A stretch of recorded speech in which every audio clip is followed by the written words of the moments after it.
It is a go. We're Yeah. back. All right. What's I up? What's I going am on? James Bigby, the Yep. king of South Carolina. Yep. Correct. And my name is Justin and Kane. And it's interesting that you would say King of South Carolina because our poet today, Terrance Hayes, I mean, he might have something to say about that. I don't know. I Maybe not, though. He remember. doesn't seem like that guy, but I don't know. I remember him well. I remember Yeah, him right. well. Yeah. Our Sure. poet Yeah. today, Justin said, is Terrance Mm-hmm. Hayes, Mm-hmm. South Carolina guy, just like Yep. yours truly. I'm from Yep. South Yep. Carolina as well. Yep. South Cac. And Justin's not from South Carolina, No. but I spent some time there. Yeah, Francis has Marion University. Actually, I'll shout out the alma mater. I spent some time at that university as well. Funky Monkey. Funky Monkey, as they used to call it, or F me up. Oh yeah, I They didn't know that one. you did that one. This is the quality of our the education that we received there. Well, it was a great school. It's one of the best mm-hmm. schools. It is one of the best, truly. Some say maybe the best. Especially the poetry department.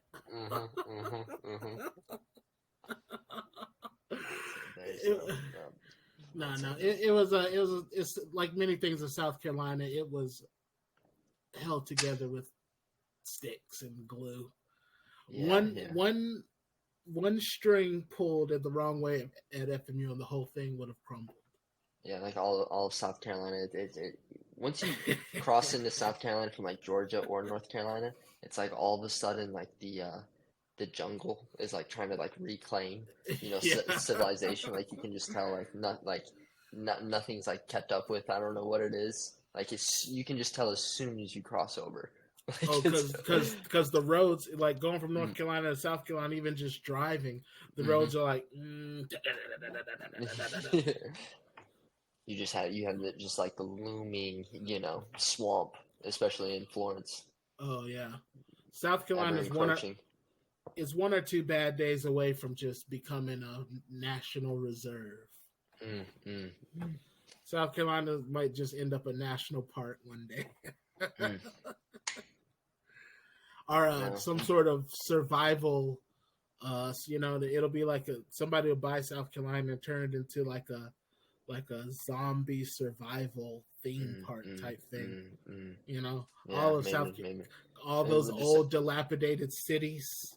Yeah, they should just do they could have like a safari in South Carolina.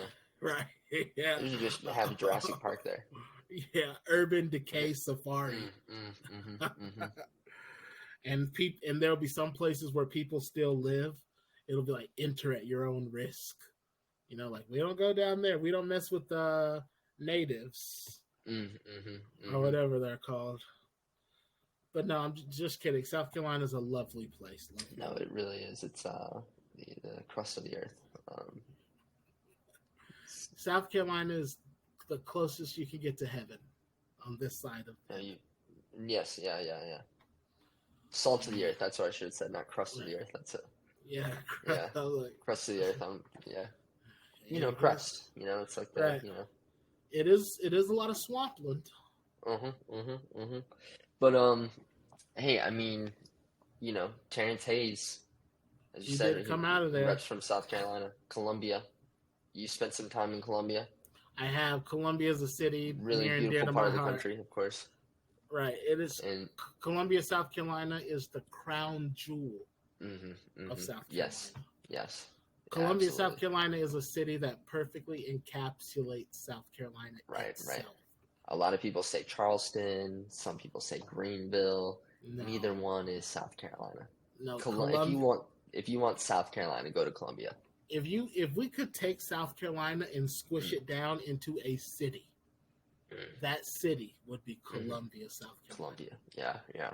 I'd even I'd say take pit stops in like Orangeburg and like Florence and maybe even Sumter. You might have to go out, you you might just have to take a little, pit Well, stops in some of those. those cities that you named, those cities are more archetypically South Carolina than Charleston or Greenville.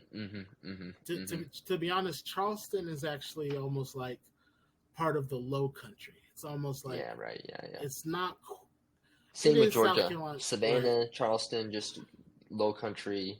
Right. Yeah, But not but really part of either state. but the difference is Atlanta is not archetypal of Georgia at all. Hmm. Atlanta and Georgia are almost like two different places, Hmm. whereas Hmm. Columbia and South Carolina are the same. Like they are Hmm. the same place Hmm. for Hmm. sure. Yeah, no, I would agree with that. Um, In and it's South, funny. Yeah, I was saying, South Carolina has given us Terrance Hayes. yeah, yeah, yeah, He yeah. went to And Coker. Coker, yep, not too far down the road from where we went to school. Nope, not too Little far at school, all. as I spent a little time there, which Okay. they got a little like nightclub down in like the student union or something like that. Went Okay. there and enjoyed myself one weekend. I think my freshman year with a few friends. So you know, Okay. Cool. shout out Cool. to Coker. Little art school reminds me kind of like Oberlin, where near my hometown, which is probably South Carolina's equivalent. The closest they could get would be like Coker. Okay. Heard a lot of good stuff about Coker. I never really went there myself, but I heard people going there and having a good time there and stuff. Yeah, yeah. But you know, then went to Pittsburgh, and now he's teaching at NYU, which is kind of cool. That is kind of nuts. Yeah, From South Carolina to the rest of hmm the world, yeah, man. big time, man, big time. He's kind of an interesting one because he's the first one we've done that is really contemporary, still writing now. Mm-hmm. I think his first book was like in 1999, I believe, Mm. and he's had ones published all the way up in to just last year, so to speak, 2023. Okay.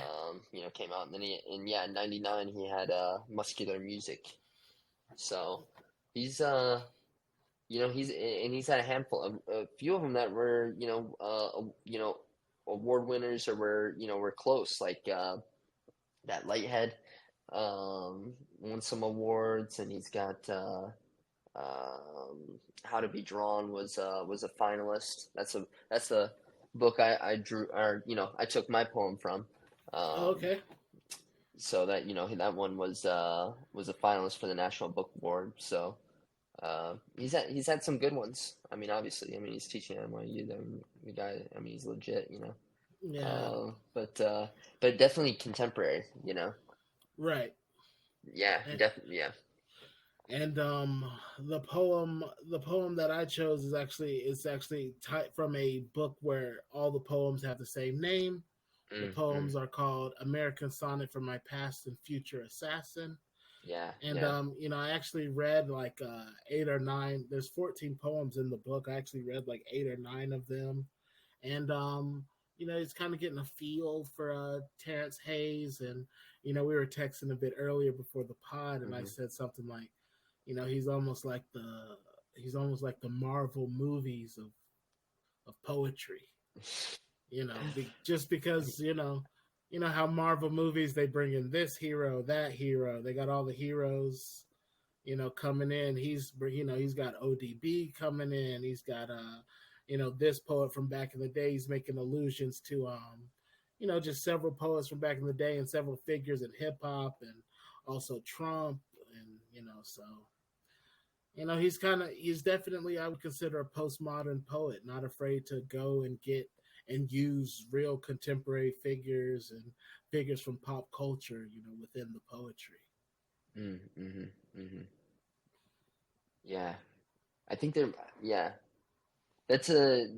he is someone who definitely draws on contemporary pop culture, like absolutely, like that's what I think of him as, like a definitely a poet like of our times. Mm. And just like his first book mentioning muscular music, like very much he's like he's a poet that I've read that I'm like the first, maybe one of the first poets that I've read, or maybe the biggest, most well-known poet that I've read that um, definitely has been influenced by hip hop. Like I can tell, and I feel like that we'll see more and more of that, as the years come on. But um, it's just kind of interesting, like especially like a lot of his poems are kind of like free, so like there's like it's like free flowing, free association of just sort of like ideas.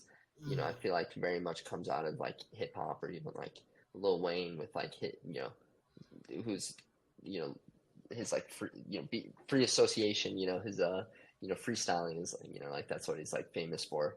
Um, Right. and like one of my favorite parts of him because he just like always surprises you with the places that he goes. But that's kind of what I see with Terrance Hayes with some of his poems too. Just just sort of that kind of going. He doesn't just stay in one place or stay with like one image in poems. Like he'll he'll go Right. to a There is a few. lot of that free association. Hmm. And even like and even in the sonnets to his past and future assassin, Hmm. in one poet, in one sonnet, he might mention Sylvia Plath, whom we spoke about Hmm. last time. Hmm. Hmm. He'll go from mentioning Sylvia Plath to like like a old dirty bastard, Right. or like Yep. referencing like after school sort of specials and Hmm. Hmm. sort of hip hop music videos, Yeah. and compare those to, I guess, something like the war on drugs, or Hmm. Hmm. these sorts of Hmm. things. And the pop culture illusions keep coming. Hmm. um and Terrance Hayes is a poet that feels that his art sort of can change the world, or not Hmm. just change the world, but sort of have a direct, sort of planned, positive impact on the world. Hmm. Which is a belief that some artists have. Some artists may not necessarily hold that belief, but it is interesting to mention someone that obviously has so many allusions to hip hop in their work, so many allusions to sort of postmodern pop culture, and they also definitely have the postmodern notion that I I am a part of a plan to create a better world. Hmm. That is sort of a postmodern notion, I would say. Even though Hmm. Hmm. some would argue against that, but just for the sake of the argument, Terrance Hayes definitely has that early 21st century vibe throughout much of his poetry, or much of the poetry that I've read. Yeah. Yeah. Yeah. Yeah, I think that's interesting. To put it in that kind of in that way. Um, because he is very much one who, I think as a poet, like if we were to look at him like from history, like some other poets that we will talk about and we've talked about in the past, where you try to like contextualize them within their time, and I Mm, think that he will. I mean, it's sort of his. I don't know how else to put it, but it's like race is definitely a part of sort of who he is as a poet, and definitely plays a role in his sort of poetry and understanding that, being able to contextualize that because he is black, um, how it kind of fits in with our time, um, and how he kind of uh, sort of as the poet is sort of shaped by the times and by identity and um, also at the same time not just sort of being, it's not like he's just like sort of commenting on um, his racial identity within you know the larger culture sort of unemotionally or sort of like objectively, like there is still like I think a sort of a push to make to turn the conversation to a certain place, perhaps, or to have like develop like a deeper understanding or compassion or sort of empathy for people of like different cultures. That's kind of how I would I don't know if that kind of makes sense, but that's kind of where I'm kind of Okay. taking from what you said as far as how I would sort of think of him making a better world as you're saying. Okay. So it sounds to me like you're saying something like he thinks that he's making this better world by sort of shining a light on maybe groups that have not had the I guess opportunity or the spotlight to sort of speak for themselves in some ways or Hmm. something like that. Like he's almost like Hmm. Hmm. we there's the kind of I guess there's the cliche now.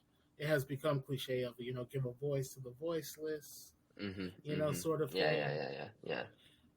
But while there is that, there's also a lot of I feel that there is a great tension throughout a lot of his work Hmm. as sort of the socially conscious black man would, Hmm. obviously Hmm. feel that there is tension between his perceived self and how Hmm. he is perceived by the outside world or America at large. Not only that tension, but the tension of trying to trying to say something, that is sort of even beyond race, yet feeling, feeling that race sort of permeates the day to day experience of the poet.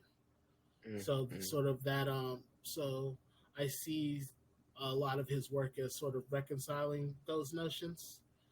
And again,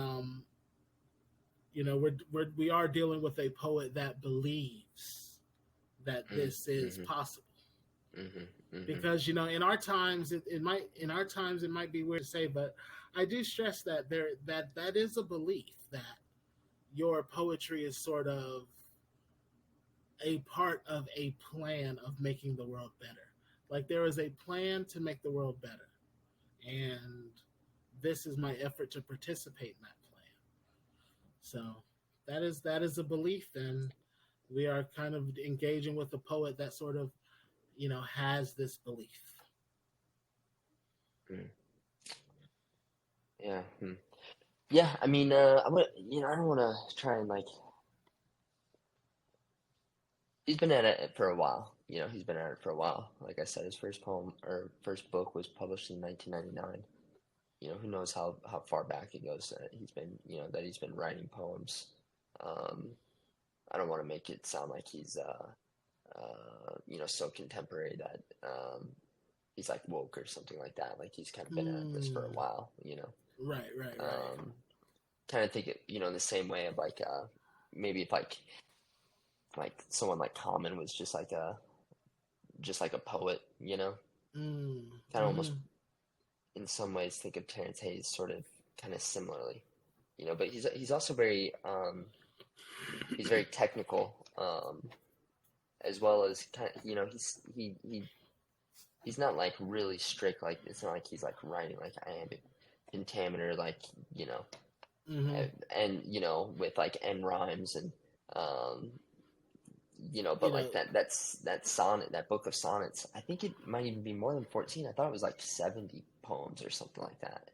Um, but it has like the way that that whole the way he has that whole book of sonnets uh, structured. What is that? That one's from 2018. It's and you might be uh right. I think like they were like 14 in a chapter, maybe. If I might be yeah, they're mistaken. like it's like in a set. But American Sonnets for My Past and Future Assassin, which is super cool, like conceptual sort of work. I mean, that's like I feel like sort of a serious undertaking to to put something like that together. So I feel like he's someone who's like very, um, I mean, he knows what he's doing. I mean, to say Mm, the very least. Um, mm. And yeah. you're right. There does maybe need to be a distinction drawn between just someone who believes that they can make a difference in the world versus sort of a woke corporate Hmm. Hmm. structure. Right. Right. I view wokeness as a product of sort of a corporate, like a Hmm. Hmm. corporatization of pop culture. Whereas, Terrance Hayes obviously has been at it for a while. And I Yeah, kind of view yeah. him as more coming out of um, there was kind of like a early to mid 90s Black American Yes, yeah, yeah. surge of identity. And so I Hmm. definitely see Terrance Hayes as being more affiliated with Yeah, that than any right, sort right. of corporate woke Hmm. scheme. Hmm. Hmm. Yeah, So because what? that's Yeah, a fair distinction to make. yeah. And what was that group?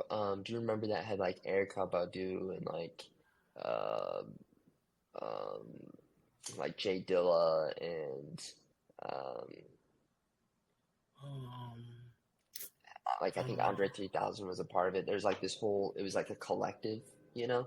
was it called Uh, something like, was it like Soul Quarian or something like that? Something like that. Yeah, Was yeah, that it? That might yeah, not have yeah. been it, but it So, was something along those lines. It was something that had to kind of was it do. Soul Quarians or something like that? Yeah, it was something like that. I think it had something to do with like soul and like you know horoscope. I don't know, like something like along those lines, like the Right. Gemini.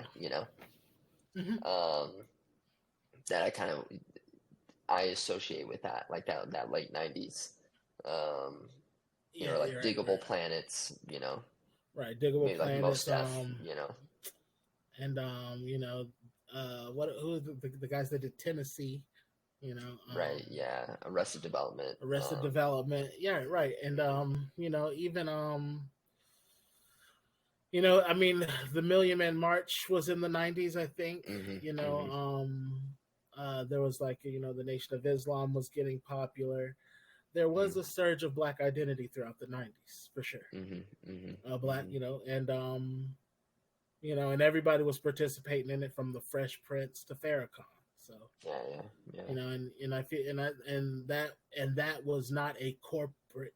And even though their corporations went in to capitalize on it, Hmm. Hmm. that was not a corporate movement, and Right, right. and it's not really. And today, it definitely wouldn't be seen as woke, so to speak. Hmm. Hmm. Hmm. So Right, right. yeah, Yeah. not trying to say that Terrance Hayes is woke. No, this Right, right, guy's right, right. legit. Yeah. Terrance Hayes Yeah, is yeah. I legit. wasn't gonna be like, Yeah, but but it's like an important. It's a factor, but it's not like I want to be like, oh yeah. It's not everything, but right. um, I you would guess have what I to was understand that to even. I feel like you'd have to understand that he's black to even understand his poetry. right, Many of his right, poems. Like if you didn't know that, I mean, I think right. you'd be missing a huge piece of, uh, you know. So there's so there's one idea of like my poetry participates in sort of social movements, Hmm. and then Hmm. there's my poetry is a piece of art. Yeah, yeah. Well, I think of it being more of like a reflection of a culture rather, and Uh, not in like a way, not in a conscious way, but not in a like a forced way, but like definitely, trying to because be an honest reflection. some poetry comments on the culture, Hmm. Hmm. and some poetry is an expression is I mean both could be an expression of the culture, but I guess I could to for me my to speak for myself, I Hmm. don't view my art as like as a way to sort of show people to a better world, or I don't necessarily Hmm. believe that my art is sort of participating in something that will take us to a better place.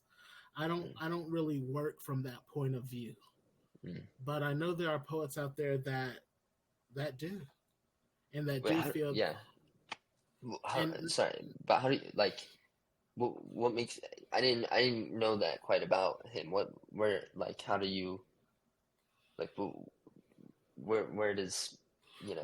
where does Yeah. his art where does he believe that his art takes us to a Mm-hmm. better place? Mm-hmm. Mm-hmm. Well, his his art is uh sort of bringing a light on the sort of plight of the African American Mm-hmm. male, writing in poetry, and sort of and is serves as a rebuttal to the years of Jim Crow, mm-hmm, segregation, mm-hmm, mm-hmm. race lining, and those sorts of things. Yeah.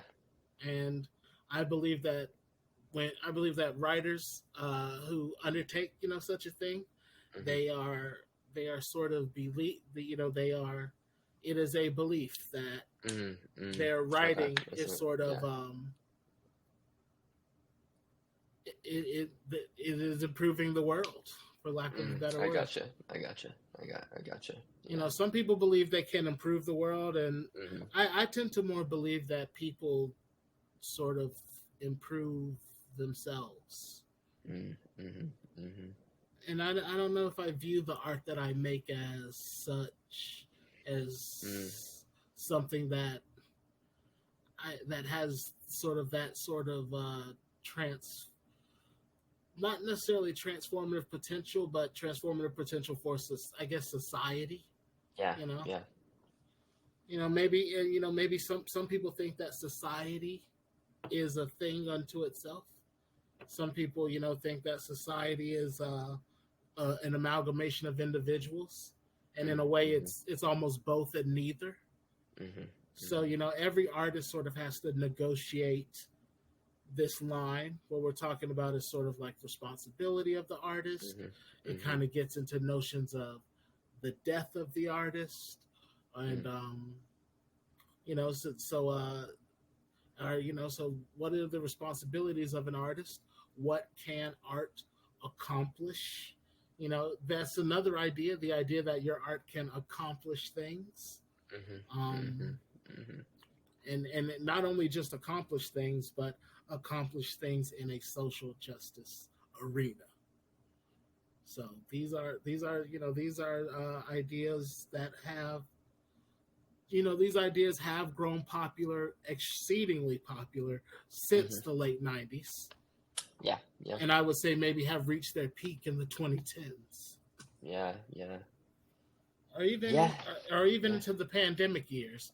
Mm-hmm, Maybe the peak was mm-hmm, from the mid 2010s into the pandemic mm-hmm. years. I think it's still going. I mean, Yeah, we still may we be in actively, that peak. yeah. I mean, we in different ways. I mean, we try to actively, so I think a lot of this comes from, my, my major in college was, sociology. I think a lot of it kind of comes from sociology, like sort of sociological theories, of how we can kind of maybe, sort of, it makes me think of, oh, what is it? I want to say it might be like neo, institutional theory or something like that. There's a couple of them. But basically, like we can kind of shape. There are many different theories, but we could shape the world, through our words, right? And Mm, so sometimes that ends up being kind of top down, right. where it's like top down messaging, where it's like I feel like you see a lot of that, like with trying to push, popularity in women's sports, like on ESPN, like they're like actively talking about it maybe more than people are ready, maybe more than what their viewership actually demands, but in maybe in giving it more coverage, it will drum up more viewership, and have that. So it's kind of like taking like an active role in, sort of trying to um, shape, shape the culture, And there Right. are artists that do that. Yeah, I mean, there are artists that are, more socially conscious, aware, and they're trying to do just that. To your point. So, um, Yeah, and I mean, my only problem with that is, like you said, it does get into a I know best. You know. right, yeah, yeah, because it's yeah, you, you can never get away from it. You Right. want to like have the you want to have marginalized voices speak, but then it's like, okay, then who gets decided who are the marginalized voices? And that's kind of the issue with diversity oftentimes, is because like then you're sort of assuming, um, a sort of cultural dominance by celebrating everything but your particular culture, because you're saying like, oh, this is the baseline, this is like baseline culture, so like everything else is diverse. You sort of reinforce that, uh, stereotype like you're trying to get away from, you know. Um, Oftentimes that's, that's where these things kind of lead us. But yeah, I think Terrance Hayes' poetry though stands on its own. I mean, even if you weren't, I do as y- well. yeah, I don't read his writing and say like, oh, this is someone who's trying to, convince me of something, or I don't read it and say like, oh, this is propaganda. I think that it's, I think it's like it's legitimate. I think it's very legitimate. Like I don't, I agree. yeah, yeah, um, I agree, and I guess a quicker way to illustrate what I was saying is Terrance Hayes is a part of sort of like a tradition, like or mm, mm, he sees him like from the civil rights movement to the '90s to the to I guess you could say the woke movement is sort of undercutting that sort of schema, mhm, but mhm, there's something about this from the civil rights movement to through the '90s that produced a lot of artists, a lot of musicians, a lot of mhm, painters, such as mhm, and mhm, Terrance Hayes is definitely a part of that, mhm, a part of that scope. Whereas mhm, I, being born in the early '90s, sort of may have critiques of that sort of mm, mhm, point of view, mhm. but I would say that's only natural. Being born 30, being born Right. 30 years and coming into Mhm, awareness mhm. 50 to 60 years after the fact. So, Right. you know, and especially, Right. um, even as a black person from South Carolina, like Terrance Hayes, Mhm. you know, because trust me, if I'd have been, who knows what kind of art I'd be making if I would have turned like 23, 24 in like the early '90s, Oh, right. Yeah, of course. Of course. as opposed to the Trump years. Right, right. Yeah. So, Yeah, we definitely have a different a particular view of it, but I will say too as it's kind of fun, the time that I got to spend in South Carolina um does kind of give me, I feel like, a little peek into Terrence Hayes a little bit. Like you know, mm, South Carolina, we were kind of joking about it earlier, but it's a particular place. it really is. And I think there, kind of understanding, so, sort of South Carolina and the South as a whole also kind of, you kind of need that, you need that piece too to kind of Right. understand Terrence Hayes. And I feel like that's where, that's another reason as to why I see, his art as very an honest reflection of, sort of his culture, of sort of his sort of upbringing and time, and of our times. Um, Mm, which one reason why I find it enjoyable to read it too, and see, he kind of he brings things into, because he's not just, it's not just, like black culture that he's, you know right, right. um, improving upon. It's poetry that is improving upon as well, and bringing into, the language of poetry, contemporary pop culture topics, and um, because those are things that you think like, oh, these are not poetic, but this Mm, is stuff that it's happening in our lives, and our lives. I mean, anything that's going on in our lives has to be. Um, we like poetry, it can't leave any stone left on, there can't be any stone left unturned, for poetry. Like, you got to submit it all, to, to poetry. I mean, all of it counts, all of it matters. And he, mm, and in a way, he, through his art, he's making it count, he's making it matter. um it's even affected, how I've written a few poems here recently, just from kind of doing a deep dive. Terrence Hayes is making me even like, oh, the things I read on, X, I guess that I could put that in a poem, or mm. I get that. So He yeah, I Terrence think. Hayes, he definitely has put things into a poem that, I mean, we keep bringing up hip hop, but the Hmm, same, hmm, it almost And almost as things that you wouldn't necessarily expect to be in a poem. Mm-hmm. Mm-hmm. To Mm-hmm. like making allusions to things that Mm-hmm. Mm-hmm. almost don't, like you said, maybe not seem poetic, Mm-hmm. Mm-hmm. but what is and isn't poetic. Right. I guess it is up to the poet to sort of redeem in a Yeah. way. Yeah. Well, one more thing on that too, because I grew up, I grew up listening to hip hop. I mean, it's been like the music that was like in stores and like on the radio since I was, 7 years Child. old or something like that. Yeah. I mean, Right. I mean, it's kind of funny because like I can make the argument, yeah, hip hop is like part of my culture. It's like it's been on my radio, on my TV, on my, It is American yeah, culture. it's American, right? Yeah, It's yeah. American culture. Uh-huh, uh-huh. Um, Yeah. you know, I mean, if you grew, if you did, if you like both of us, born in the early 90s, I mean, if you're born after us, I mean, hip hop is ubiquitous, right. I mean, for people who are older than us, they probably remember a time before hip hoppers, perhaps, but I don't know a time pre hip hop. No, no. So I yeah. was always able to tell that, oh, that guy's rapping. Mm-hmm. Well, I mean, yeah. So even, I remember being like 7 years old and like hearing Linkin Park and they're rapping, Mm-hmm. and there's a guy rapping their song. So, um, yeah, it's been fairly ubiquitous.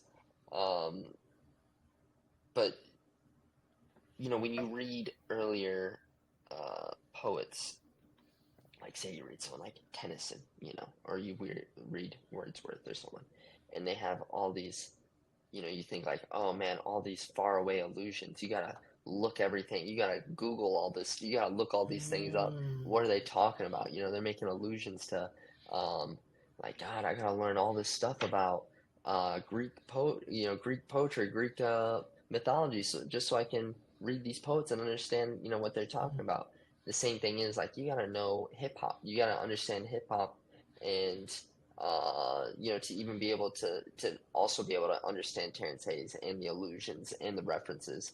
I mean, there's gonna be people who are gonna be reading this afterwards, and I mean, there's the footnotes on some of Terrance Hayes' poems. In 100 years might be, you know, who knows how, and Old Dirty people, Bastard was a member of the Wu-Tang Clan. right? Yeah, exactly. People, I 1990, mean, whatever. and that's the To thing. But that's the great thing because you could put Terrance Hayes like maybe 100 years from now, maybe 200 years from now, you might pick up an anthology and read a Terrance Hayes poem next to a Langston Hughes poem, and you know, you start digging into maybe Terrance Hayes poems, and you're like, dude, this guy's got, I'm learning, this is like encyclopedic, um, mm, for us, reading it, like maybe some of it seems kind of basic, and maybe at the time someone was reading Tennyson and they might have they didn't think I'm sure they didn't think it was basic. I'm not thinking that Terrance Hayes is basic. I'm just saying the their their the illusions are almost mundane because I know it. mm, I'm familiar with it. Which also makes it pleasurable. It makes it fun to read. Makes it interesting. right.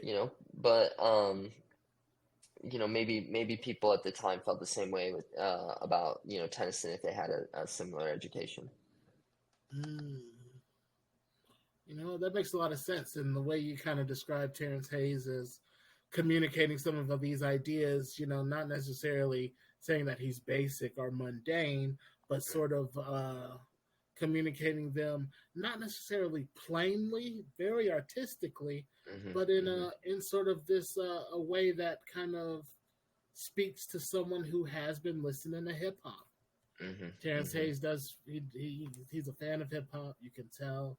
Hmm. He makes allusions to it a lot. So Hmm. there is that, and hip hop has been described as postmodern folk music. Mm. It's folk music the way because the way people kind of just make it. Yeah. Anyone, but it's also the way through sampling, through interpolation. Hip hop's it kind of draws on Yeah. motifs and Hmm. Hmm. pastiches and Right. so. Yeah, it's sort of like the culture. It's sort of like pop culture's way of being sort of self-referential. Right, right. Yeah, especially some of the samples. When they just it kind of like some of like some of Kanye. I think of Right. Kanye's like older samples where it's like he just makes the that song feel what it sounds like. Or sound what Mm-hmm. it feels like. Right. Uh, yeah. And yeah, exactly. I mean, and I mean, we could go to, we could also talk about reggae dub.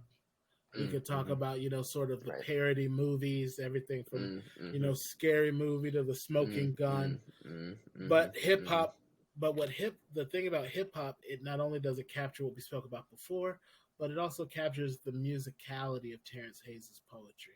Mm-hmm. And There it is, makes it, yes. there's definitely a musicality to the Mm-hmm. poetry. Mm-hmm. um and it makes the sonnets for My Past and Future Assassin. The sonnet was, like a lot of poetic forms, was originally a song, Mm-hmm. but Yep. kind of ended up being a poetic form. But so I mean, Terrence Hayes, he is 100%, a black American poet, and he Mm-hmm. really Mm-hmm. embodies all three of those words. Yeah. Yeah. Yep. So Yep. I Definitely mean, prior time and day and age. Yeah, I'm ready to get into mine all because I right, you think want, you went first last time, right? okay, let I me believe so. get, Is that correct? I think so. I can't really remember, but I'm gonna get yours up and going. Let me see. All right. All right. And your Justin's is kind of long. I kind of want people to be able to see it, but Mm-hmm. I will be scrolling, sort of scrolling down as you read along, and you know, uh, take it away, Jess. Yeah. Yeah. So this is As Traffic, by Terrance Hayes, of course. It's from his 2015 book, How to Be Drawn. Um, yeah, and this is one actually I read a few years ago. I I borrowed this book from the library. I was living in Columbus at the time. It was like 2016, I think, and I um, yeah, I just took to this book, and this poem really stuck with me for a handful of reasons I'll get into. But this one I've just thought of. Yeah, I think it's been what 8 years now, and this poem's kind of just been one of countless that just it's kind of been in my head, been in my mind. So um, yeah, go ahead and start here. So sounds like the hook in a chart topper, a rapper mouth squatting like a gilded animal in the middle of a bustling boulevard of bumpers and bumping bikini rumps. Chains, chains, chains, but it meant to conjure my half-brother, and the girls the news says he kidnapped or persuaded with knuckles before the police rushed in, knocking him like a lover no longer loved to the motel floor. His long arm was chained to a cell phone. The one time I met him, he called me brother, and said our father had more children like us all over town, while UGK's international players anthem, my bitch a choosy lover, never fuck without a rubber, bumped in the background. I didn't quite do that like Pimp C. Right? What did he say?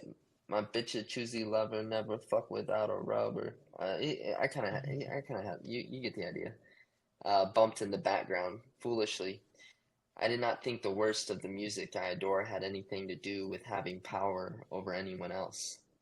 The naked women as bountiful as traffic, the half-naked men who cannot grow stiff without looking at reflections of themselves, while the camera glares an inch from their genitals, might have wanted more wanted might have wanted before porn simply to play hardcore like the hardcore rappers paid to be.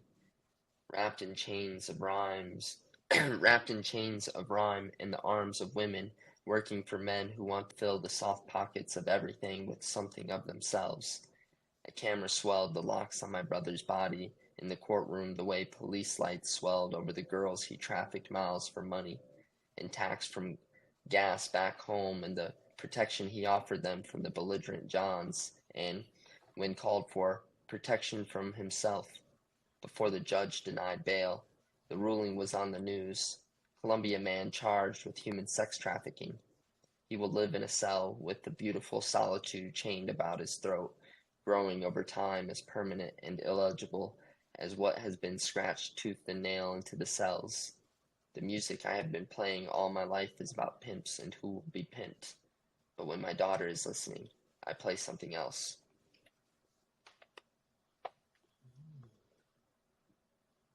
So yeah, it's as Right. traffic. As Yeah, traffic.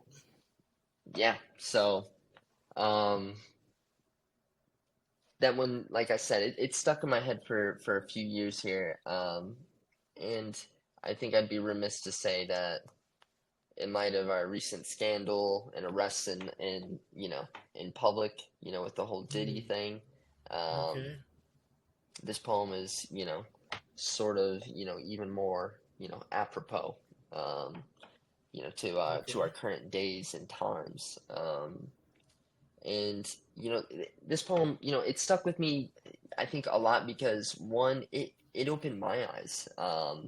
The poet here, he himself is having his eyes opened.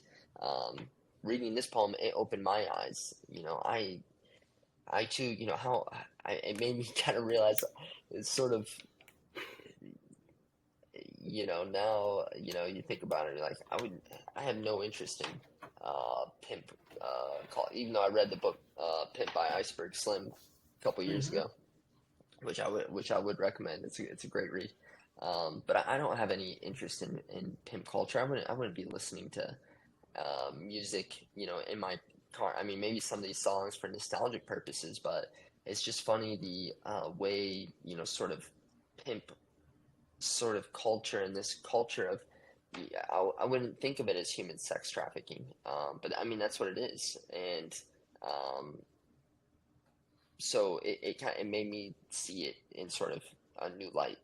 Um, so that's one reason why it stuck in my head, and then also because International Players Anthem, I love that song. That's one that's, Right. Right. yeah, on the one hand, I'd be like, hey, condemn human sex trafficking. On the other hand, I'd be like, throw it on. I'd put that one on right now. That was and Andre 3000.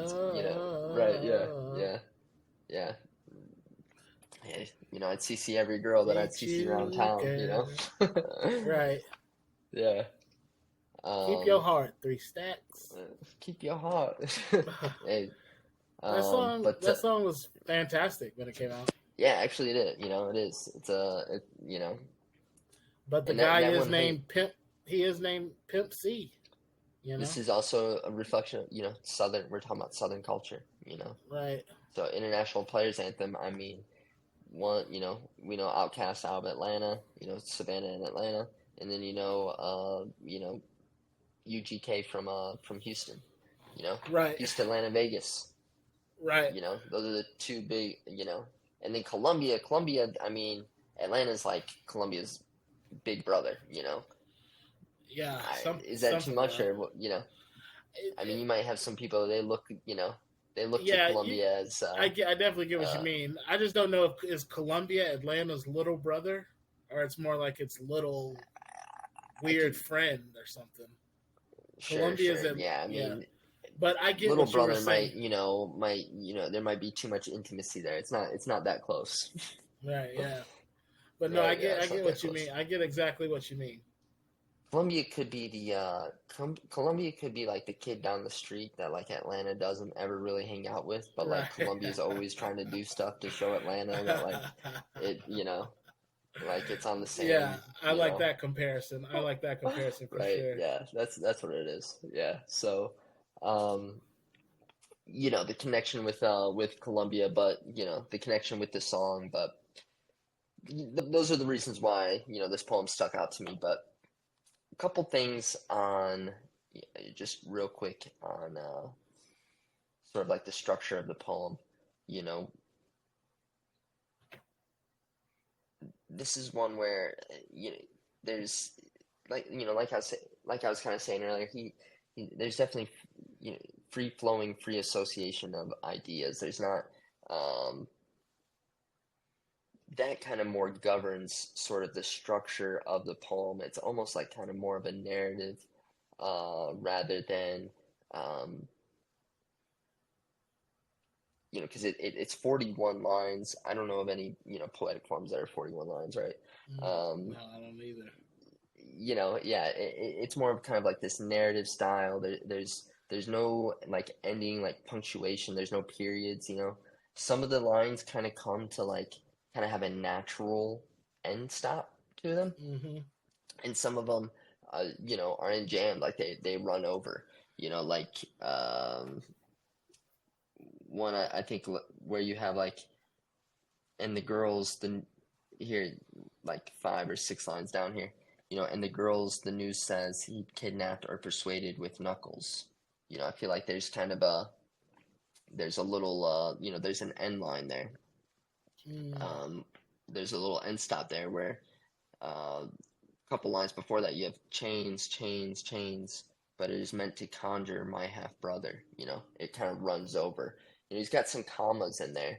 And usually, kind of wherever you find like those commas, where there's like a little, like caesura, that's usually where there's kind of like a natural running over from the line before.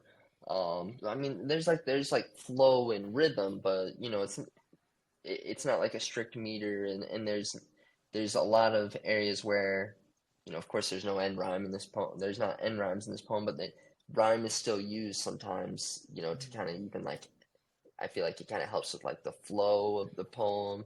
And you have like a lot of like sounds, like right off the bat you have squatting like a gilded animal in the middle of a bustling boulevard. You have Mm. a lot of these like sounds here. It's something I found too with his like sounds. So if you go to that the line from International Players Anthem, "My bitch a choosy lover, never fuck without a rubber." All the lines before that you have where, lover, lover and rubber, kind of using those sounds, and it kind of it's almost like this foreshadowing that goes into this line. So you have, um, this,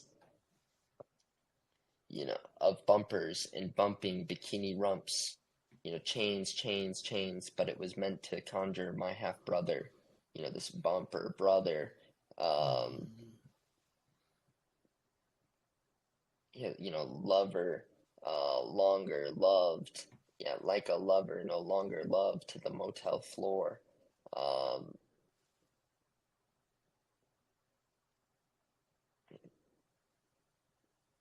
yeah, so you kind of have this repeating of that, that lover, longer, that ower, coming Mm. up to, rubber, bumper, that all, the, they all lead in. Right, they're kind of all going to that sound or going to that Yeah, line. which I think is kind of an interesting thing, because obviously, like, you have the quote, have the quote from the song first, Mm. Right. and then, incorporated all those sounds in the poem leading up to that quote.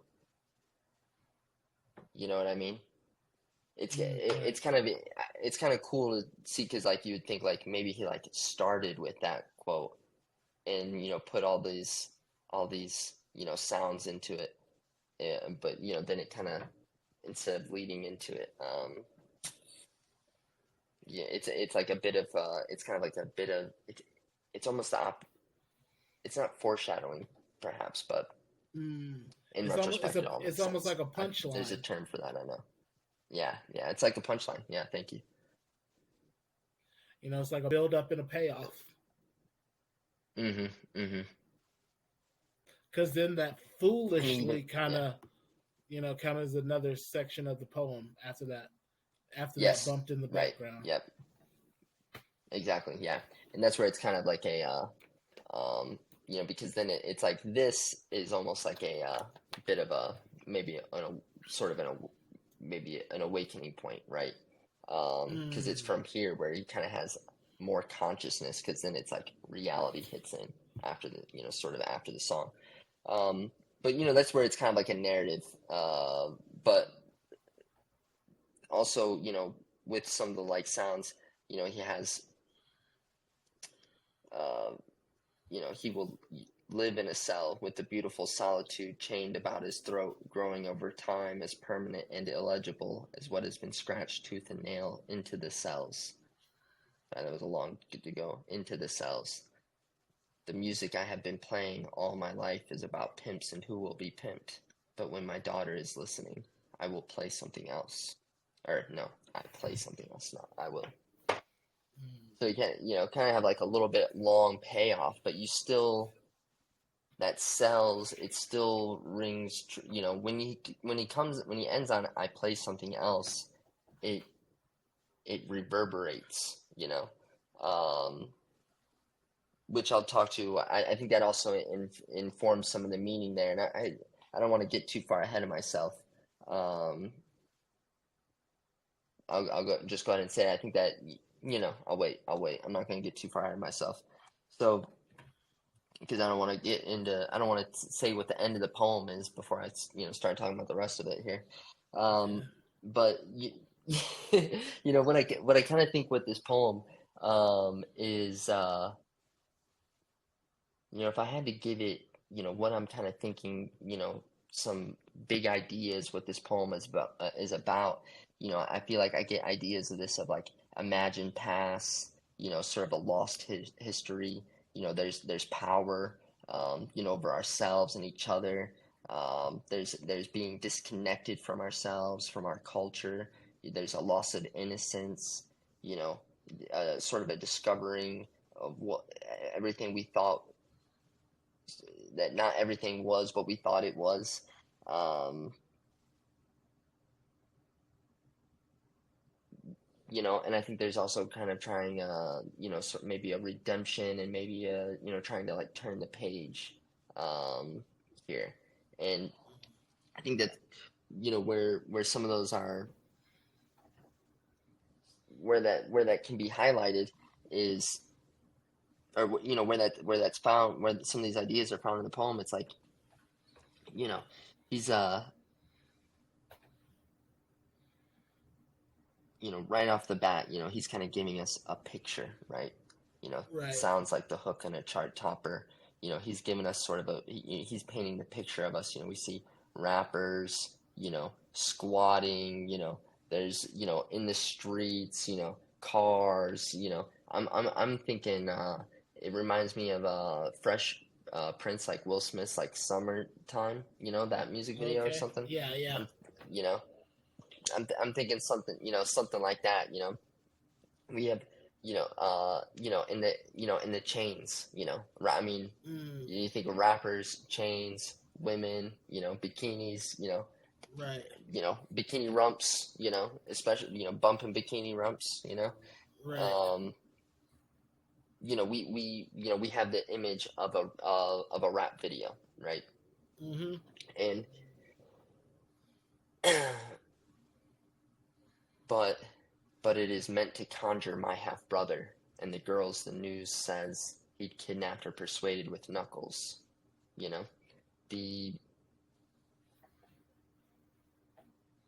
you all of a sudden you have this sort of like bleak, sort of kind of stark image. I mean, you have this one, you have glamour, and then all of a sudden you have, you know, like, women that are kidnapped or persuaded, by with they're either being kidnapped or beaten, and the police Right. rushing in and knocking this guy down to the ground, that in a motel, Right. probably like not in a nice hotel, and it's Right. like you have this image of this glamorous thing, but it is meant to conjure this this sort of ugliness thing, and we kind of have this sort of juxtaposition that sort of kind of that sets the stage for the rest of the poem, right? Right. Um, And speaking yeah, about that go. juxtaposition, something I noticed, it says they knocked him down like a lover no longer loved Mm-hmm. to the motel floor. Yeah. It's almost like Yeah. Yeah. this archetype, this character is loved out in the Mm. daytime on the boulevard with the bikini rumps and the chains and Mm-hmm. everything. Mm-hmm. But Mm-hmm. Yep. behind Yeah. closed doors in the motel, it's almost Mm-hmm. like, that's where the loving will take place in the Mm-hmm. motel, Right. but that is where Right. he is no longer Not loved, loved. Right. you know. Correct. Right. But Yeah. so and his arm almost chained to a cell phone, as Mm-hmm. like Mm-hmm. um as opposed to the chains around his neck. Right. Right. Right. Yeah. Yeah. Because you have images of chains in both. Um, Another thing, it's a good point about the lover. Also, there's multiple ways in which he's no longer loved. He's no longer loved because he's not in this, limelight, anymore. And then Right, also he's literally not loved in the motel. That's where the Johns right. get the love. Um, Mm, they're literally not loved. Not loved there. Multiple ways, right? Um, there, there's no affection in the back of house like for the pimp, right? right. Uh, No that's love also in the something heart of the from city. right, yeah, from that book Pimp as well. Don't ever sex them. I think that's like rule number Mm, one. okay, okay. Um, but or freak them. That's what he says. Don't ever freak them. Um, Mm, but yeah, so you have the chains, because before it's like, you have the chains, chains. It's like they're ubiquitous. It's like almost like eye popping. You're like maybe maybe overladen with chains. right. And yeah, good point. His long arm was chained to a cell phone.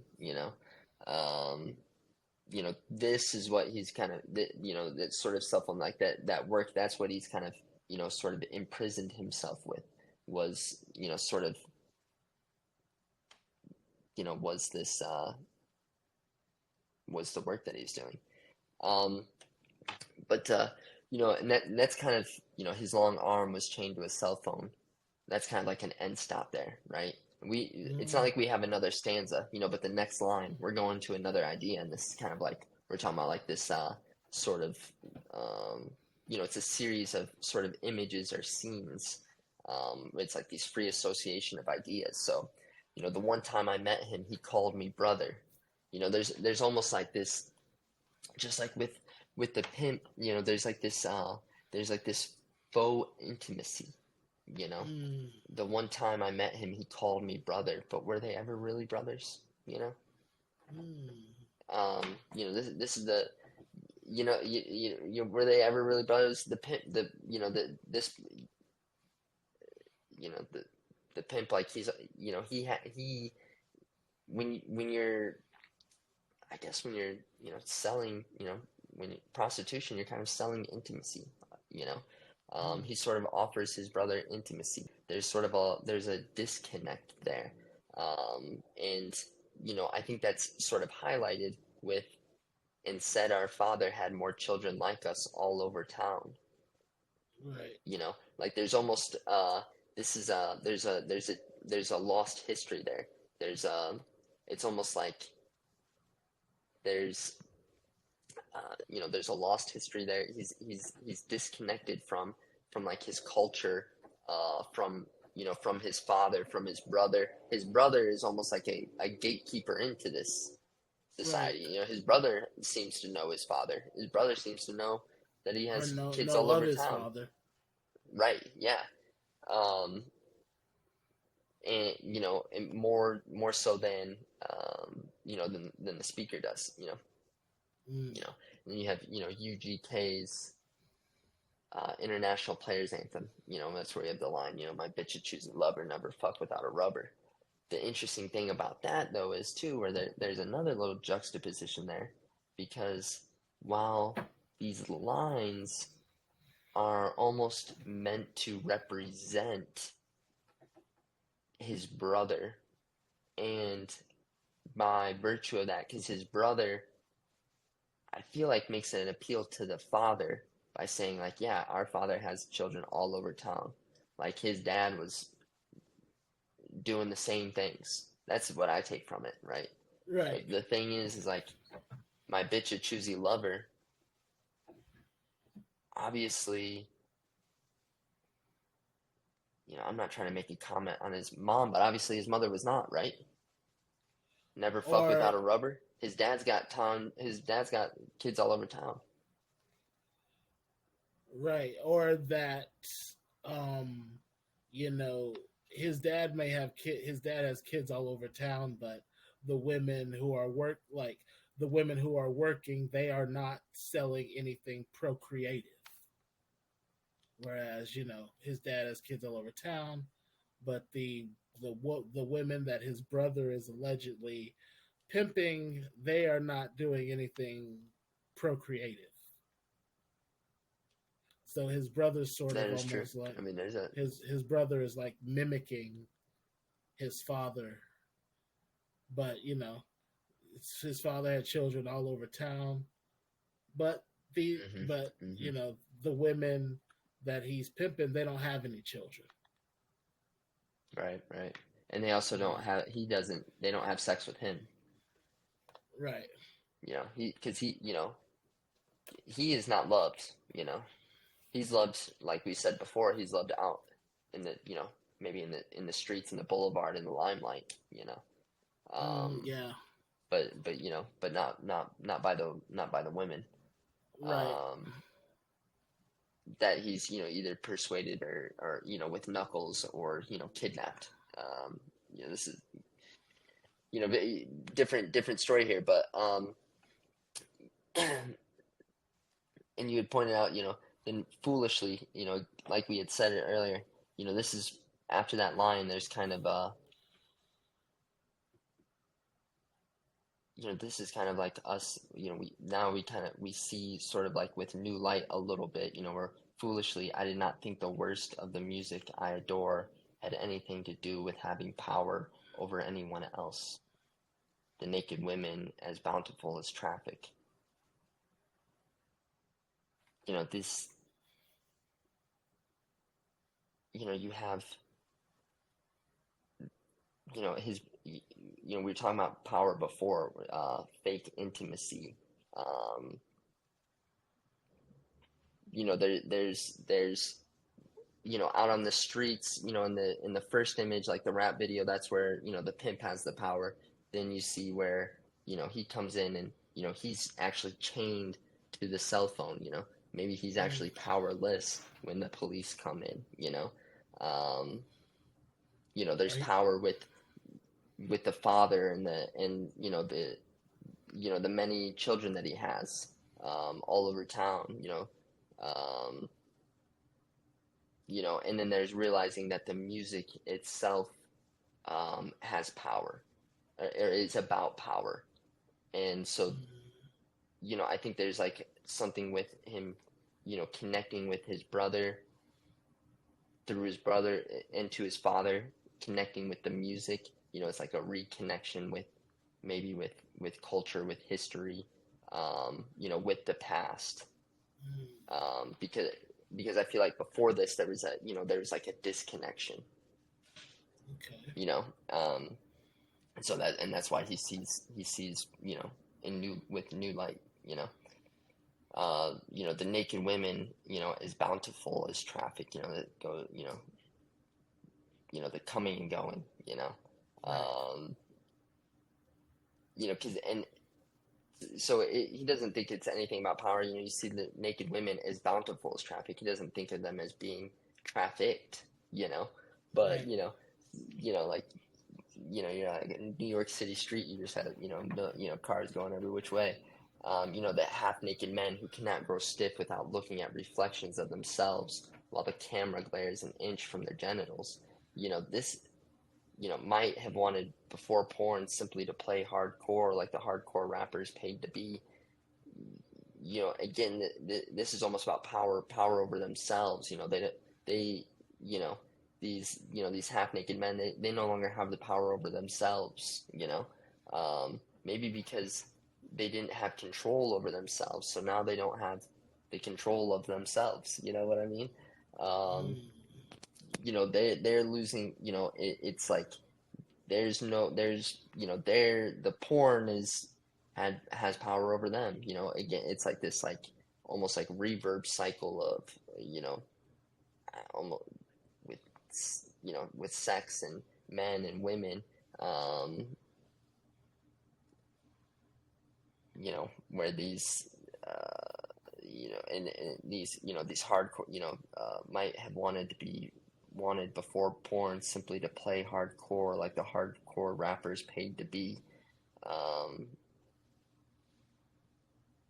to me, I'm reading that as he's saying that these hardcore rappers paid to be like they're maybe maybe this image is something that is bought, you know and Mm.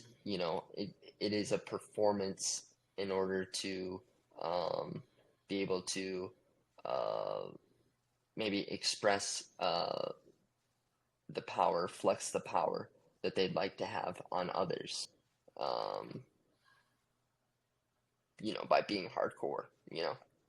Mm. Do you think Yeah, about like hardcore, like, yeah. I can see that, and I can see that they also, they pay to be wrapped in the chains and the wrapped in the Hmm. women's Hmm. arms. You also have to pay for that. Yeah, right. So Yeah, it's like wrapped in chains of arm and the arms of women. Yeah, working for men who want to fill the soft pockets of everything with something of themselves. Um, that could be sexual. That could be, them wanting to, it's almost like stuff their pockets with money.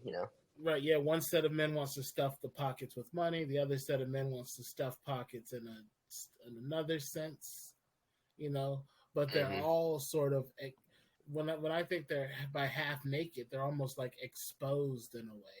The pimp and the Hmm. Hmm. Johns sort of Hmm. expose each other. They both have a desire Hmm. to fill Yes. pockets, but Yeah. Yeah. Yep. they sort of expose each other. Right. Just as Yeah. how the camera is exposing, his brother, once he gets locked up.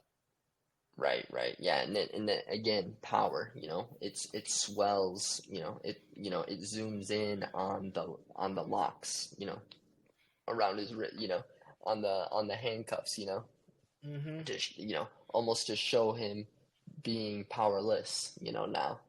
Before Mm. we loved the pimp being powerful with the women and the chains on him.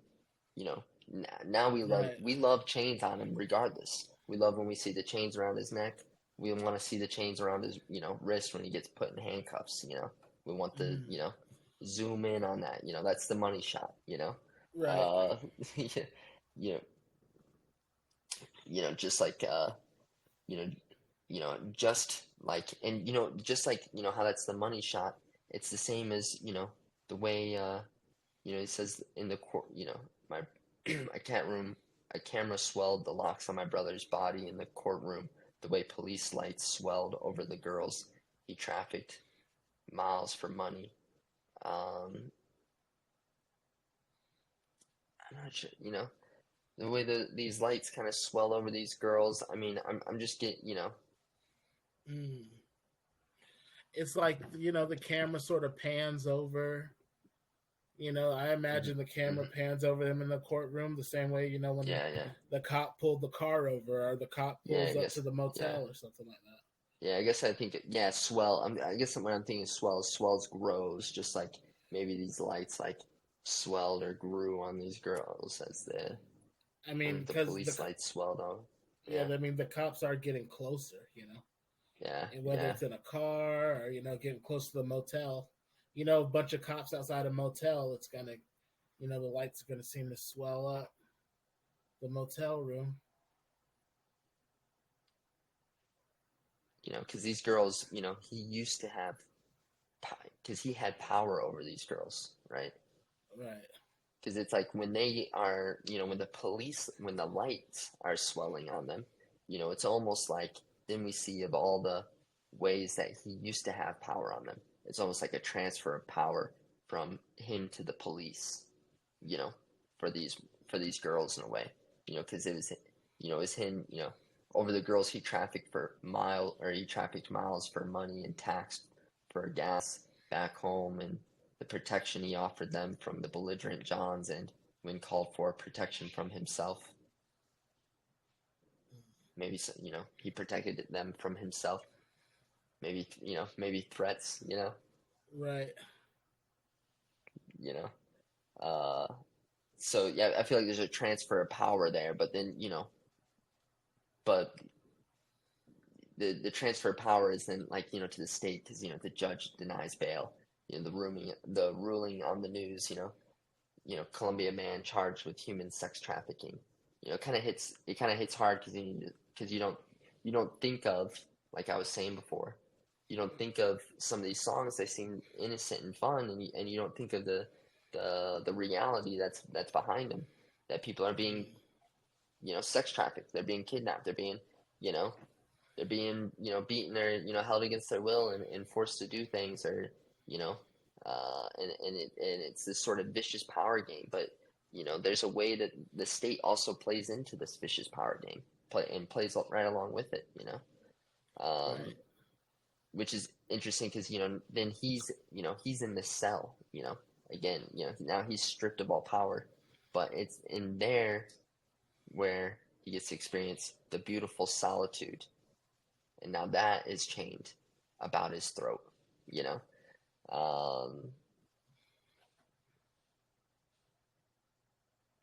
And It's it just, grows over time into something that is permanent and illegible.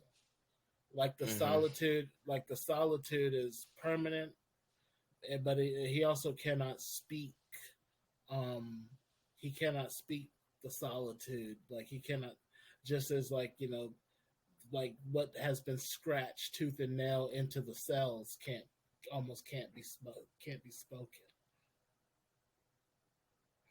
And having almost him having, in a way, he's kind of showing it where all power is taken away from him. Mm. He is not powerless, and in this moment, it's almost like free. He's almost kind of being freed in a way. That's kind of how I'm seeing it. This like beautiful solitude. Um,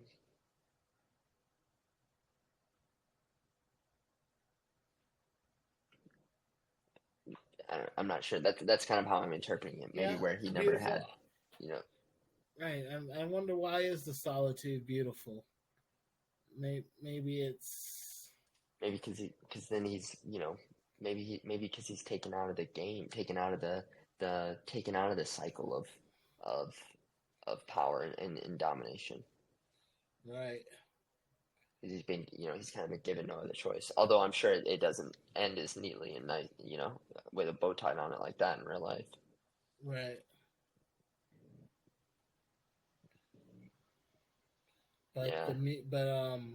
I also like the music he has been playing is Yeah. about Mhm. pimps and who will be Mhm. pimped, Mhm. Yeah. as opposed But to when my yeah. pimps and Yeah. hoes, as is Right. Right. normally the parlance. 'Cause it's power. It's almost in a way. It's almost like all my life, the music I've been playing all my life. It's almost like, again, like it's like the culture. Almost the whole story. The whole story has been about power, about pimps and who will be pimped. You know. But what I like about it, but when my daughter is listening, I play something else. That on the surface, that's just like, yeah, he doesn't want his daughter to listen to music that's demeaning to women, But then Right. but also on top of that, what I say, what I see is trying to change the story, trying to turn the chapter. Uh, Mm. this because this is the music he's this is the him trying to break the cycle, almost. You're talking about having him art having a positive impact, or being able to make a difference with art. Um, Mm. this is kind of that part where it's like, it's not like we have like a little moral to the story, but um, it's almost like the speaker is he's taking all of, sort of those, he's reconnected with the past, has this sort of eye-opening like realization about the past, or about sort of the maybe his story, or culture, or music, and through that, sort of trying to change for the, make it change for the next generation. But also, kind of makes me think too of like Kanye West. He has that one song. What is that? Violent Crimes. How's it go? Well, I can't repeat it word for word, but he says, maybe fellas is pimps, fellas is players, till fellas have daughters. I don't know if I remember that one. Oh, unless it was on one It's of the on that newer Yay album. album. Newer. Oh, yeah. If It's on it's that on one Yay of the album. newer album.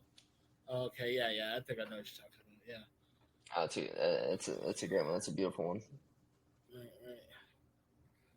So yeah, But yeah, man.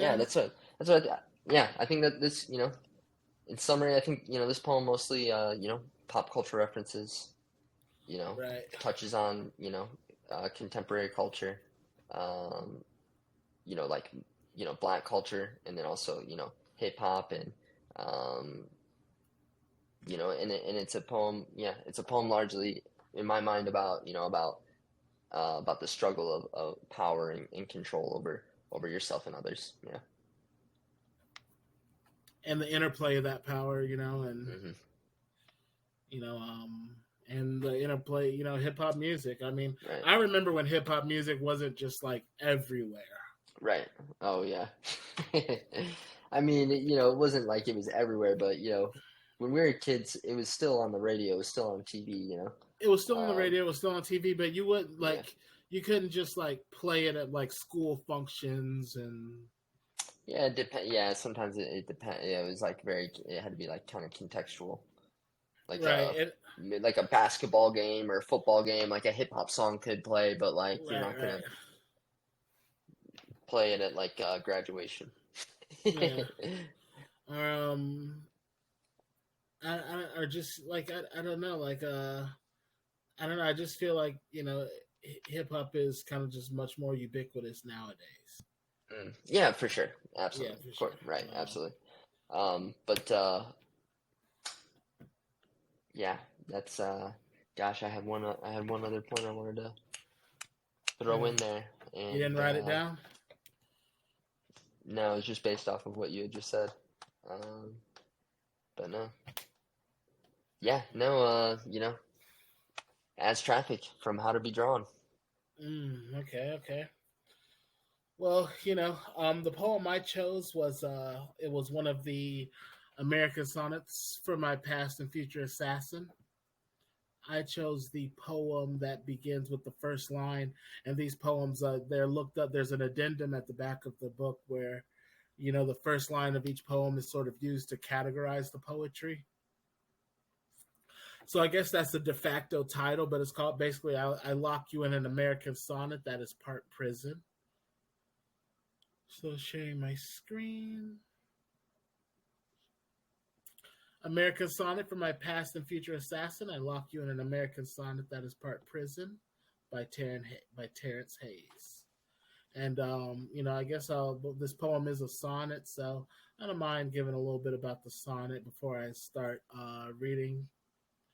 The sonnet. I don't know if we talked about sonnets on the podcast yet, but they originate in medieval Italy. They started out as a type of song. Sonnets usually have 14 lines. That 14 lines, it didn't start out that way all the time, but now they usually have 14 lines. A lot of them are in iambic pentameter nowadays, but they don't have to be. This one is not. A lot of them they break the 14 lines into 8 lines and then 6 lines. And the 8 lines are the proposition, the 6 lines are the resolution, and the ninth line is oftentimes known as like the turn or the volta. You know, but those are like sort of your more typical sonnets. what we have today is an American sonnet. So I guess and there was a lot of talk online about what exactly he meant by an American sonnet or what an American sonnet actually is. But I guess it's a sonnet that doesn't necessarily stick to any of the rules too strictly, but it still kind of sticks to that 14-line form. So without further ado, I guess I'll go ahead and get into it. American Sonnet for my past and future assassin. I lock you in an American sonnet that is part prison. All right, here we go. I lock you in an American sonnet that is part prison, part panic closet, a little room in a house set aflame. I lock you in a form that is part music box, part meat grinder to separate the song of the bird from the bone. I lock your persona in a dream inducing sleeper hold while your better selves watch from the bleachers. I make you both Jim and Crow here.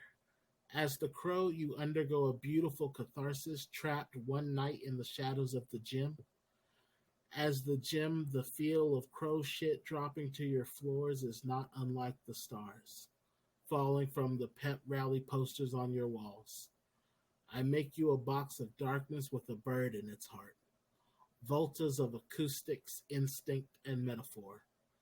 It is not enough to love you. It is not enough to want you destroyed. That's a good one. Right, Yeah, that was yeah. my. I almost chose this one. It's What made I'm you a change fan. your mind? Just that that connection with the as traffic, that I've had, for a while. Mm, But you know, I've always been a huge fan of the sonnet, and I kind of liked what I liked what he did with this one, just like conceptually, with the whole book. Um, but yeah, no, I'm oh glad you yeah. chose it. Oh yeah, yeah. Well, I actually like this one. Like I said, I thought I might as well do the Sonic because I don't know the sonnets to my past and future assassin that kind of caught my eye. I kind of wonder, what is a past and a future assassin? Maybe is that the person in the present? Maybe is your present self your past and future assassin? Um, I wasn't quite sure, but what I am sure about is there's an apparent tension when someone brings up my past and future assassin. Hmm. There's an evident tension there, you know, Hmm. Right. and that tension is carried throughout the poem.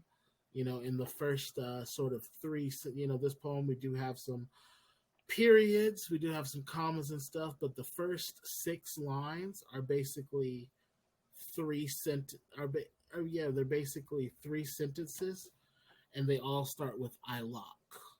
So there's tension there. There's sort of the poet is almost attempting to, I guess, contain his assassin, as these sonnets are addressed to an assassin. Um, but the assassin is almost serves as the poem itself, because the poem itself is sort of locked in a sonnet, um, and the poet is almost like the poem almost becomes similar to the poet, because the poet, I'm sure, from reading this, also feels that America is almost part prison, part panic closet. So we have this sort of we have a lot of reflections moving around here, where the poem is almost locked away, but the poet itself is almost feels uh, locked away in sort of their American, in their American position, the position as American and as a black person in America. But in the sonnet itself is also um, it's also part music box. The sonnet does have a musical Hmm. quality to it, Right. but the sonnet also does have the capacity to take people to task, or to target through poetry. The sonnet can be a meat grinder, to separate the song of the bird from the bone of the bird. And so these lines that are capturing this tension, this tension that is evidenced throughout the poem, um, this tension that is encapsulated within this sonnet. Because sonnets, like I said, the first 8 lines are often a proposition, the last 6 lines are a resolution. So there's this duality between the past and the future assassin, the poet, like, what is in the poet, what is in the poem, and the poet itself, and also like the content of the poem. We have one person being locked in a box trying to sort of encapsulate the other, and we sort of have a bit of a turn where the poet says, "I make you both Jim and Crow here," and the poet says, "I make you both Jim and Crow." Obviously, this is an allusion to Jim Crow. Mm-hmm. You know, Jim Crow, a set of laws, in America at the time, the segregation laws. But, and it's interesting, crows sort of have they have a southern sort of, they seem to have allusions to, the South. Crows are prominently featured in Southern Gothic aesthetics. So, but we have the bird crow here, and also, a gym. Gyms were, also sort of segregated. I'm thinking like, school sports and things like that were segregated during the Jim Crow time.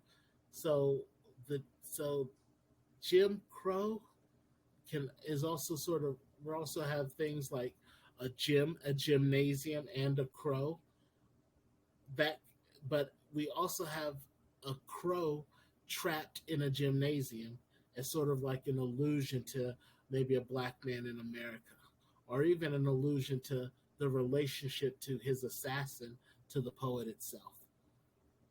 Um, you know, as I guess as the crow, um, or even as a black person in America, you almost can seem trapped, but you're also somehow in the shadows. Maybe the shadows are, not the racism of low expectations, Mm-hmm. where black people can often hide and sort of navigate in, like, the hood or seedy areas, sort of away from mainstream society.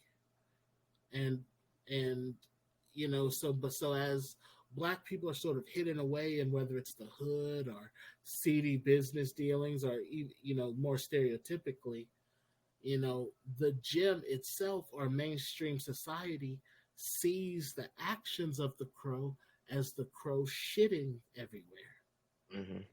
as the crow sort of messing up the gym. But as the bird trapped in the gym, has its droppings everywhere, and they land all over the floor. Um, similarly fall off the walls pep rally posters, and I imagine the pep rally posters almost representing sort of the gilded nature of a very racialized America. Mm-hmm. So when America is so racialized, they put up posters of, often white, often male heroes. These heroes, or these figureheads, they sort in light of the crow being trapped in there, sort of being trapped in these shadows, they begin to fall off the wall to show that the gym is in fact gilded. The same way the crow shits on the floor kind of comments on the gym, so do the Mm-hmm. posters falling off the wall comment Mm-hmm. on the gym. So, maybe America is something of a box of darkness with a bird in its heart. In the bowels of America, there's a bird, sort of, sort of shitting everywhere, but maybe that's all it could do. You know. Yeah, I mean, going to that too, just real quick, could also makes me think of Maya Angelou. I know why Mm, the cage bird sings.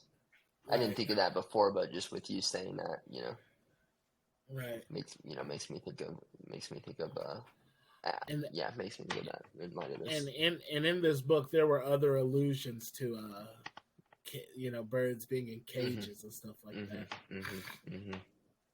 which obviously according to Maya Angelou, a bird in a cage yet it still sings. That Mhm. has been a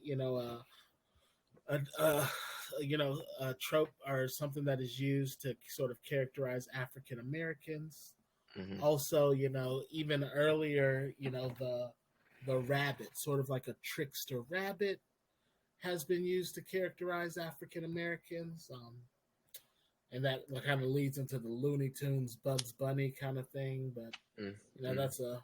that's a bit different. But rabbits, birds, these have been used to characterize the black community, for generations, for long periods of time. Mhm. But so the same way we have this bird trapped in the gym, the last two lines is interesting that they use that he uses the word voltas Mhm. when Right. the volta is the turn of a sonnet. But here we have it, on the second to last line, voltas of acoustics, instinct, and metaphor.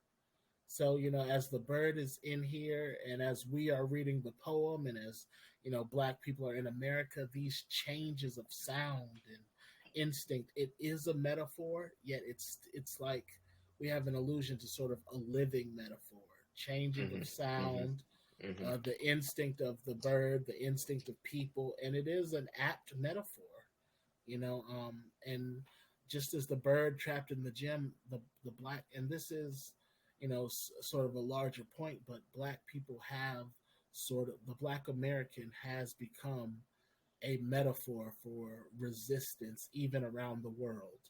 We Mhm. saw this Mhm. evidence, even during the George Floyd riots and things like Mhm. that. How all around the world, sort of black Americans are sort of maybe the mascot and the metaphor for sort of social resistance. Mhm. And so that's how I take the last two lines, or the last two sentences. It is not enough to love you. It is not Mm. enough to Mhm. want you destroyed. Yeah. You almost like you almost can't love something that's so fleeting, something that barely exists, but it's almost you almost can't. In some ways, you do want it to be destroyed because it's a symbol of sort of oppression in America, or a symbol of America's inadequacies. But just wishing that it would stop is almost not enough. Mhm. Wishing that it wasn't so is not enough. Mhm. And it's Mhm. not enough to just almost like love and worship either, you know? Right. Um, it's a great poem, a sonnet, a very concise. It's 14 lines. Look, each line is has more than 10 syllables, but it's Mhm. a great it's a great sonnet, and I like the imagery. Yeah. I like the sort of I like sort of the play on words. There's a lot of play on words within Terrance Hayes's poetry, especially I make you both Jim and Crow here. Mhm. um Mhm. and you know I almost look at Jim and Crow being almost um maybe I make you Jim, almost like I make you work, I make you toil, and Crow, maybe I make you cry out, so the toiling, the crying out, almost like the bird ship and the bird flying around Mhm. with Jim. Mhm. Mhm. So we have metaphors on metaphors here. Mhm. Yeah. um and the changing nature of sort of the black experience and black Mhm. people in America is almost like a bird flying around a big empty room or big empty gym where the posters that they put up are almost falling off the walls.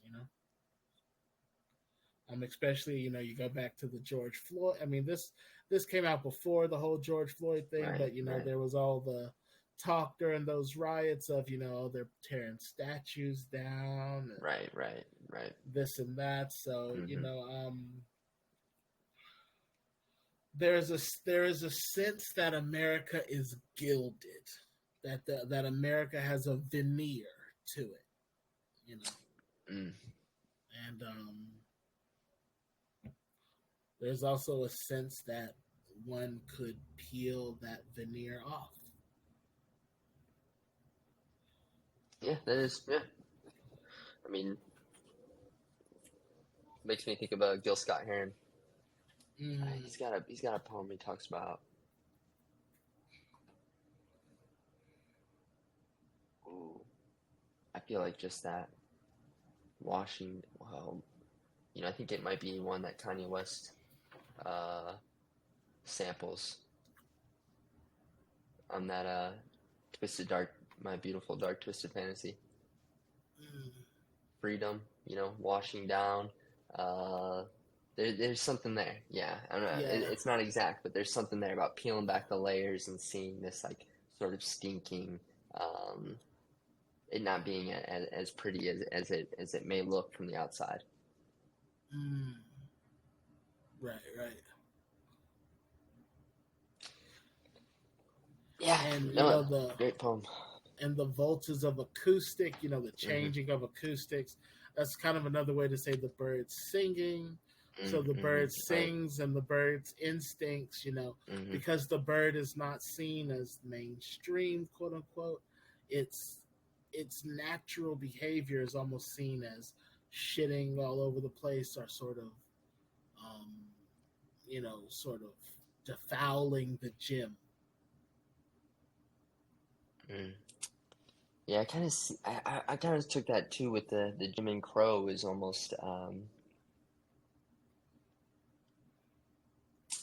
because I wonder if the assassin is the assassin America, perhaps, Mm, and um, or maybe the American public, and making them both Jim and Crow, almost like in a way makes them both turns them against each other from the sort of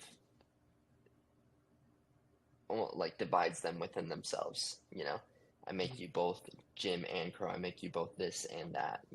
I kind of almost right. divide you, uh, create division within, and like almost within yourselves. Mm. I can see that. I don't like that interpretation. Yeah. With that, the and also like with the crow shitting, on the floor, you know, not unlike the stars falling from the pep rod posters on your walls. I see it as like, um, almost by through this sort of uh, division, this sort of uh, dichotomy, maybe, the falling of the stars of the American, from the pep rally, like you were kind of, mentioning it. These are probably like, yeah, I mean, these are the stars, these are the heroes, through this being the Jim and Crow, through this sort of self division, which maybe the American public did to themselves through Jim Crow by dividing the by the American public dividing themselves into two. They ended up tearing down their own heroes eventually, Mm. because the heroes of that age had to fall in order for us to come back together, uh, you know Mm. in a way. That's Um, interesting. yeah. Um, so that and that's where I see too, at that great end line to there to love you. It is not enough to want you destroyed. Mm. Because with his sonnet cycle that's the next the first line of the next poem. Right. Yeah. To love you, it is not enough to want you destroyed. I think he's addressing America there as well. Um, Mm. that's how I take it. That's what I Yeah, that's that's interesting. how I I interpret it. think there's something to that. I think there's Yeah, something to that. yeah. But those first six, I really like those first six lines. It's like a little sestet there, where it Yeah. is they're almost like little couplets. Mm, Because you're right. Like they each start with "I lock you," and they're each a sentence. right. Um, the first two, like I can kind of understand. Like "I lock you in an American sonnet that is part prison, part panic closet." Mm, Um, it's like part prison because like forms. We see form oftentimes in art. We see form as like a limiting, right. constraints. And then also part panic closet, like it's almost like a little form we go into to like express ourselves or something like that, or like when we're Mm-hmm. scared. Um, when we're scared, we revert back to form, um, Right. maybe for direction. A little room in a house set aflame. Otherwise, this whole structure is coming down. You know, this is just like a little safe spot in a place that's otherwise, falling to the ground, right? Right. Um, And I yeah. imagine the little room and the house set aflame being like all your sort of creative potential. You Oh know. yeah, perhaps. I was even seeing it that the House of Flame is like just like this, maybe even the structures of society. Mm, Or like yeah. Right. um, or the forms, the limitations that in society or so. And I love the next one too with that part music box, part meat grinder to separate the song of the bird from the bone. I almost, I see that as like, trying to pull away like the spirit from the matter, you know, Right. spirit from flesh, It's the song of the bird from the bone, like this, like that's what the sonnet even does with me. It captures my song and removes it from me. Mm, Um, this we were talking about it earlier, like this sonnet, someone might read it 100 years from now, that right. this song has been taken from the bird. Terrance is the bird. Um, but Mm, I don't readily understand the third one as well. While your better selves watch from the bleach, I lock your persona in a dream-inducing sleeper hold. Right? Like, because I'm wondering, is it still the American public here? While your better selves watch from the bleachers. hmm. I'm kind of wondering why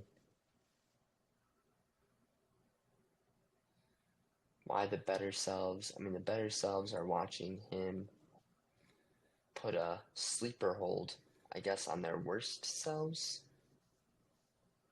And Maybe I kind of I don't know. It's a dream inducing sleeper hold. I'm almost imagine that as being the gym while your mm, better mm, selves watch from the right, right, bleachers. right, and that's But what the dream is, yeah. the gym is sort of empty. You know. Mm, So maybe mm, there are no right. real better selves. Mm, You know, mm. your better selves are just it's almost like the empty gym Maybe or the posters on the wall. You know. I wonder if it even alludes to the American dream, you know. Um, maybe it's an American dream that's, because this is like a sleeper hold. Like that's another thing.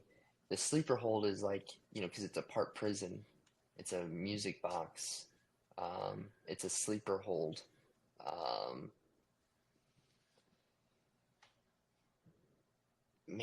while our better sleeps, maybe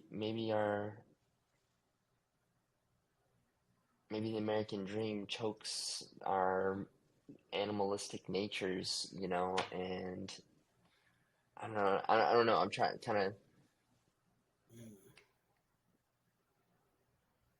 I think the dream could be the Jim Crow, but I mean, it's a great poem. Like I said, I almost chose this one. I, yeah, it's a great sonnet. I kind of like what he does with it and how, um, and I like the idea of this like American sonnet. I've read some other um, poets that have written, like American sonnets, and I don't want to name names, but there's this. I know that there's a guy that's strongly associated with the American Sonnet, and I'm just gonna leave it at that because I don't want to I think stick that around the dark. the American sonnet has a tension. Mm. There must be like a tension to it. Well, there's a tension to all sonnets, but Mm-hmm. Mm-hmm. Yeah, that's what you have. You kind of have this one's almost backwards, where you have the sestet first, and then it's almost right. like, you know, a, it's not quite maybe an octet, but um, the sestet isn't, where like an Italian sonnet, it's gonna be like an octet and then a sestet, Right, right. like you had mentioned. But yeah, but I mean, there's no rhyme scheme. You know, Uh-huh. it's kind of but there are the 14 lines, so there's some structure. Right, right, right. And there's still kind of a loose there's still sort of like a loose like sort of narrative like structure Hmm. But that he's he almost has. sort of Yeah. describing. He's almost sort of describing kind of like a scene Mm-hmm. Mm-hmm. Mm-hmm. And this is something that is a part of a larger, work. yeah, that we're just like we're plucking one. So there is a large, a larger context. This is context that this is a part of, and I wish I had read the, I would actually really like to read the book just to Mm, know. Um, right. I'd even, gosh, looking back, I wish I would have read the poems before and after this at least, just to, Mm, to see how this one, fits. But yeah, yeah. I mean, Terrance Hayes, man, he's. I think in both of these poems, I mean, they kind of highlight, one that I think, it kind of shows that like there are like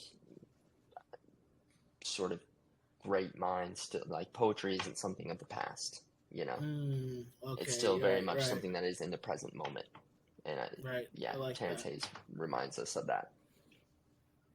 Terrence Hayes reminds of that. Terrence Hayes, he draws from sort of many facets of American culture.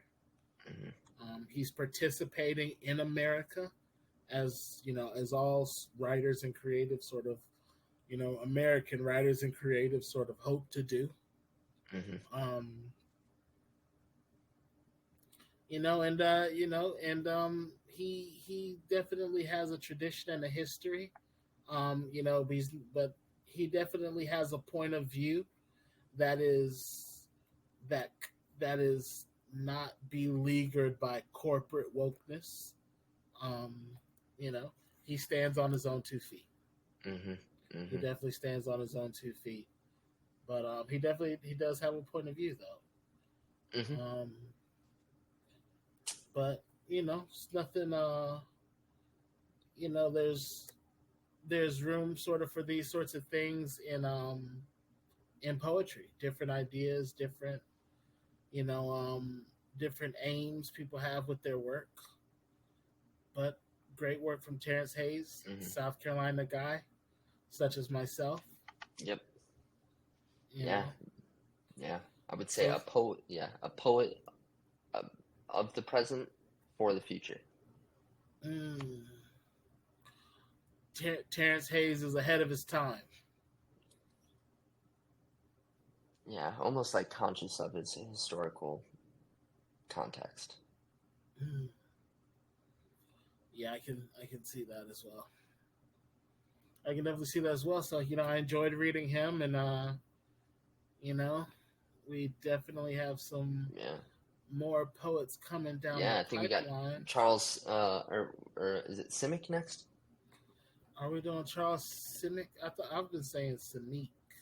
Simic. I've only read it, which is something I should probably figure out. Yeah, Charles Simic. Okay, that's good to know. Or no, yeah. Well, that's who's next. I don't know if that's how to pronounce it. Mm, mm, And I have his mm. book. Is this his book? I have his book on the shelf. One of them. I can't remember what it's called. I believe you do. If I'm not mistaken. You know the one I'm talking about, right? I know it. Yeah. Yeah, no, so we got him coming up. But yeah, I mean, you got any last closing? I think we've nailed it on Terrence Hayes. Like, Yeah, we ran a bit longer. We're almost on hitting 2 hours here. yeah, we are. Um, we are running a bit long, but hey, that'll happen sometime. And I just listened to it to Right. this Charles Simic. Simic. Okay. Okay.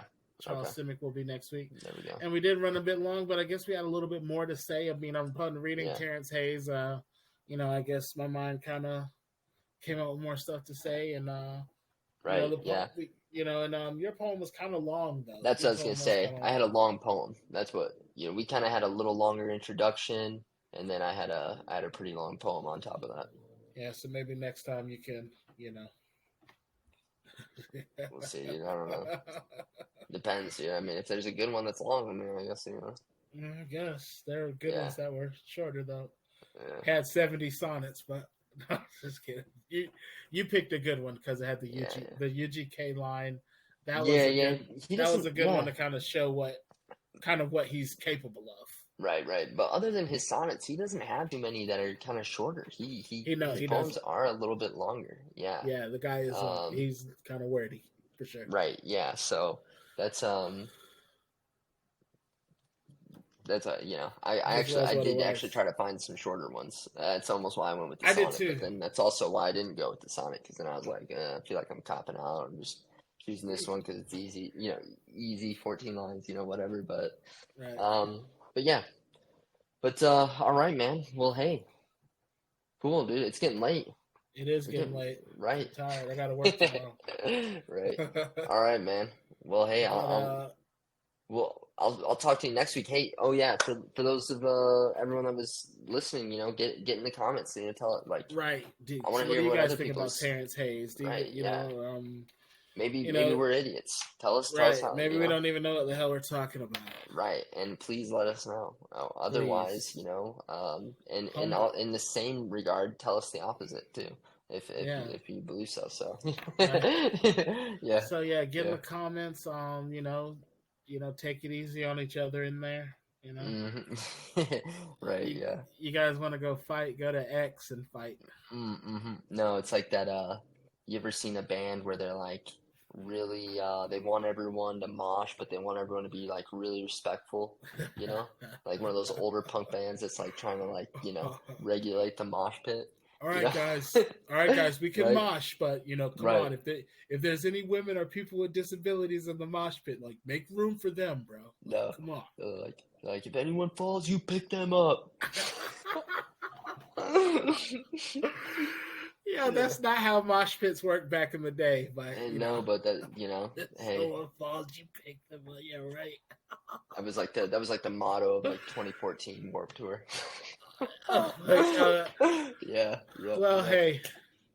All right. Well, hey, man. Thanks, everyone. We'll see you next week. Yeah. See you next week, guys. Mm-hmm. Peace Bye. and love. Take care, guys.